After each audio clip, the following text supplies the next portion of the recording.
Bonjour et bienvenue à cette seconde capsule qui est consacrée à la messe en mémoire de la scène du Seigneur ou du dernier repas de Jésus avec ses disciples. La tonalité générale du Jeudi Saint, c'est vraiment la nuit où le Seigneur a été livré. Les textes bibliques et les textes liturgiques nous le rappellent constamment au cours de la messe en mémoire du dernier repas de Jésus. La deuxième lecture, qui est tirée de Saint Paul aux Corinthiens et qui comprend le récit du dernier repas de Jésus, commence ainsi. Moi, Paul, j'ai moi-même reçu ce qui vient du Seigneur et je vous l'ai transmis. La nuit où il était livré, le Seigneur Jésus prit du pain, puis ayant rendu grâce, il le rompit et dit, « Ceci est mon corps qui est pour vous. Vous ferez cela en mémoire de moi. »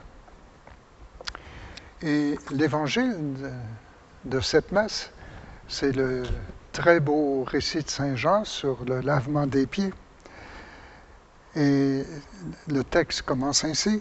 Avant la fête de la Pâque, sachant que l'heure était venue pour lui de passer de ce monde à son Père, Jésus, ayant aimé les siens qui étaient dans le monde, les aima jusqu'au bout.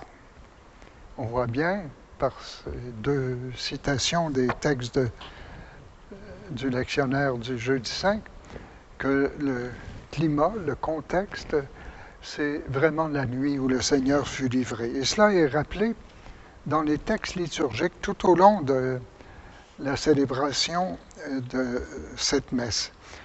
D'abord, l'antienne d'ouverture, qu'on ne lit que si on ne chante pas un chant approprié, dit ceci, que notre seule fierté soit la croix de notre Seigneur Jésus-Christ.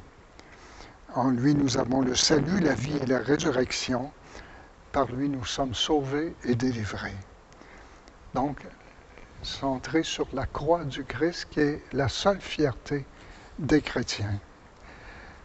C'est un peu l'idée centrale aussi de la prière d'ouverture.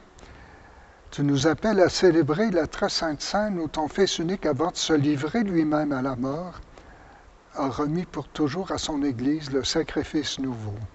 Voyez, encore une fois, ici, évocation de la Passion.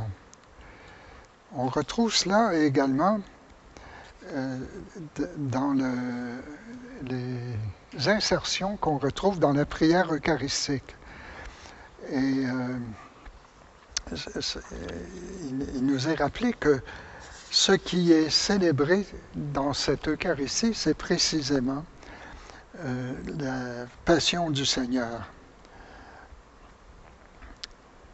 La nuit même où il fut livré, c'est-à-dire aujourd'hui, il prit le pain. Et également, au début de la prière eucharistique, on dit ceci, c'est pourquoi nous voici rassemblés devant toi, Dieu, notre Père, et dans la communion de toute l'Église, nous célébrons le jour très saint où notre Seigneur Jésus-Christ fut livré pour nous. Et cela sera vrai également à la fin de la célébration, où nous rappelons que dans l'antienne de communion, que le Seigneur a livré son corps pour notre salut. Donc on voit bien que la tonalité globale du Jeudi Saint est centrée sur la nuit où le Seigneur a été livré. Donc le Jeudi Saint, on peut en déduire qu'il ne s'agit pas d'une fête Dieu. Il ne s'agit pas d'une grande célébration,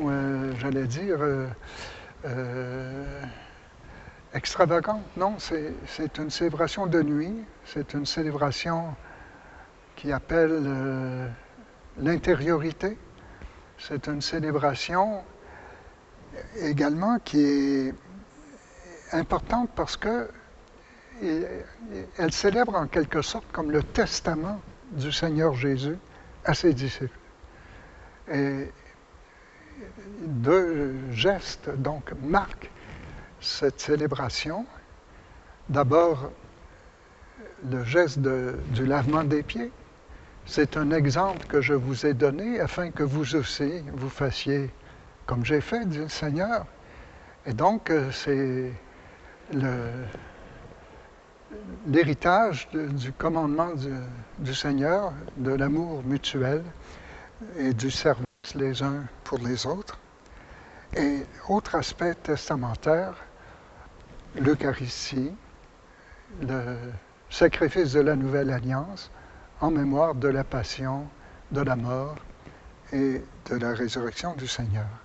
Et donc, il nous laisse ce mémorial de lui-même, de tout ce qu'il a accompli pour le salut et de l'humanité. Donc, il ne s'agit pas d'une fête Dieu avec un grand déploiement et, j'allais dire, un magnifique reposoir extraordinaire, si on veut. Non, il s'agit plutôt d'une fête intime où le Seigneur livre aux siens ses derniers désirs, ses dernières volontés.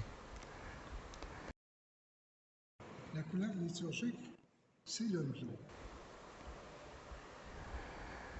Blanc parce que c'est une fête du Seigneur, c'est le repas du Seigneur, c'est l'Eucharistie, c'est actuellement donc une célébration festive.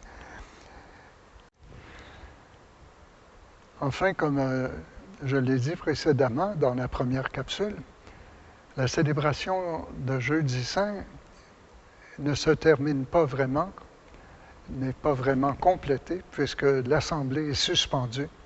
Elle s'achève dans le silence et l'Assemblée est à nouveau convoquée pour la suite, pour la célébration de l'office de la Passion. Donc, une célébration suspendue qui se termine dans le silence. Je voudrais maintenant m'attarder à quelques points pratiques, quelques points d'attention pour la célébration du Jeudi Saint. D'abord, les rubriques précisent qu'avant la messe, on doit vider les bénitiers de l'Église et des autres lieux de culte.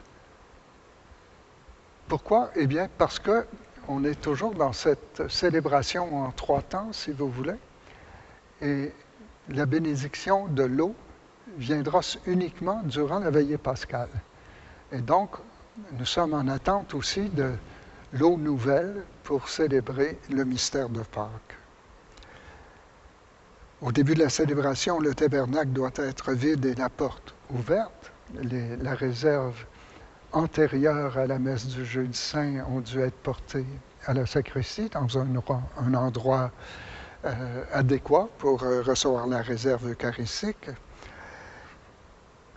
Il faut bien prévoir de consacrer le pain dont on a besoin pour la célébration du Jeudi Saint et celle de l'office de la Passion. Et enfin, il y a possibilité pour la célébration du Jeudi Saint, c'est les évêques du Canada qui en donnent la faculté générale, il y a possibilité d'avoir la communion sous les 2 espèces, qui est particulièrement indiquée pour le Jeudi Saint. Il est important, le Jeudi Saint, de bien souligner les symboles utilisés qu'on connaît bien, mais la table de l'autel d'abord, parce que l'autel, c'est la table du Seigneur, et donc c'est le Seigneur qui nous reçoit à sa table. Nous sommes en quelque sorte ses convives, et donc l'autel doit être bien mis en valeur lors de cette célébration. Également, le pain et le vin. On peut avoir une magnifique carafe de vin. Il serait bon d'ailleurs que le Jeudi Saint, différentes personnes apportent le pain et le vin pour la présentation des dons et la préparation de l'offertoire.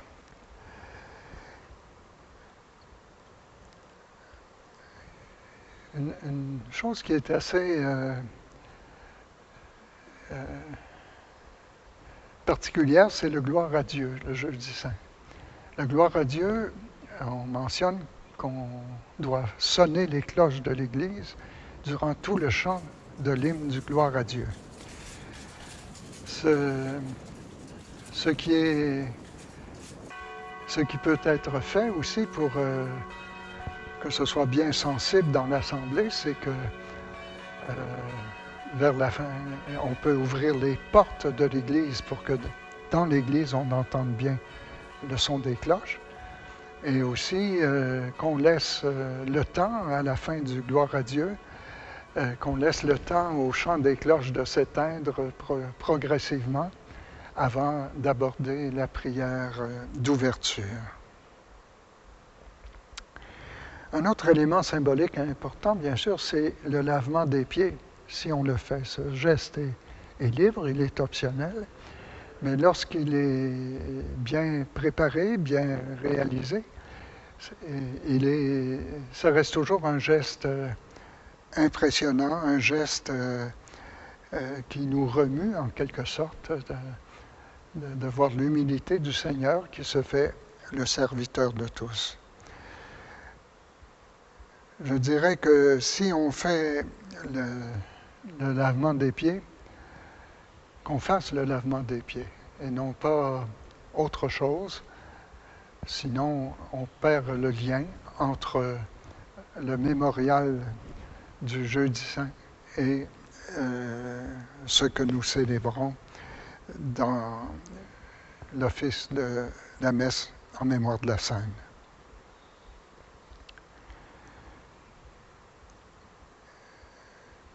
À la fin de la célébration, il y aura la procession au reposoir.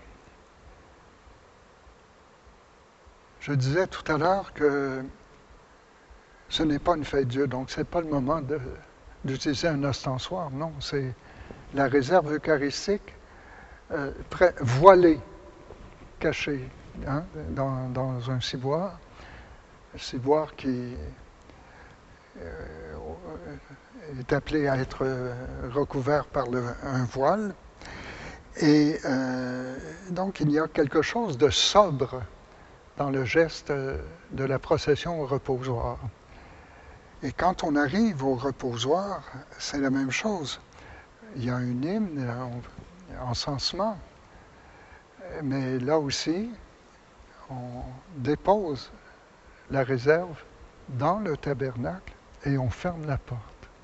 Donc, il y a quelque chose d'intime. Le Seigneur s'est retiré au jardin de Gethsémani et a demandé à ses disciples de prier avec lui, de prier pendant qu'il se retirait à l'écart.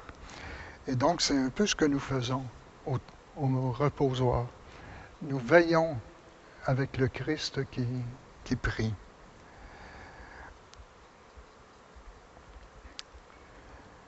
Maintenant, un autre point d'attention qui est de l'ordre de technicalité selon l'endroit où vous êtes et la célébration.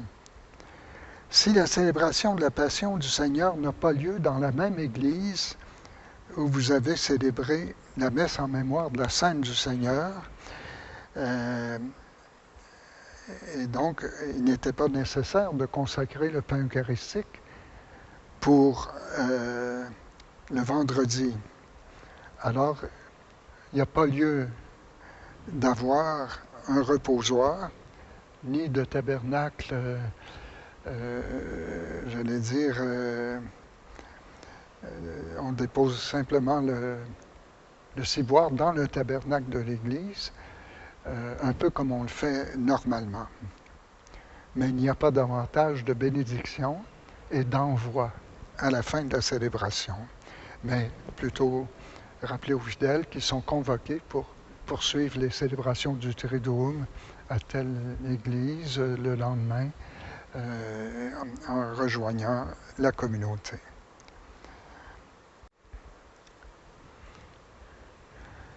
Si l'office du vendredi saint est célébré dans une église où on n'a pas eu la célébration du jeudi saint la veille, il n'y a donc pas de pain eucharistique consacré. Alors dans cette église, on va prévoir un reposoir et on fera venir d'une église où il y a eu la célébration de la messe du jeudi saint, on fera venir les espèces qu'on transférera dans ce reposoir et durant l'office de la Passion, on ira chercher au moment de la communion des fidèles le pain eucharistique dans ce reposoir. À la fin de la célébration du jeudi saint, là où il y a un reposoir, eh bien, après avoir refermé la porte du reposoir, le prêtre et les ministres qui l'accompagnent peuvent prendre un moment de prière silencieuse, puis ils se retirent en silence à la sacristie.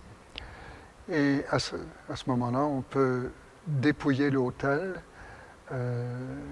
enlever tout pour que l'autel soit vraiment nu, et ce sera comme ça jusqu'au moment de la communion à l'office de la Passion. Alors merci de votre attention et puis on se retrouve pour une troisième capsule consacrée à la célébration du Vendredi saint.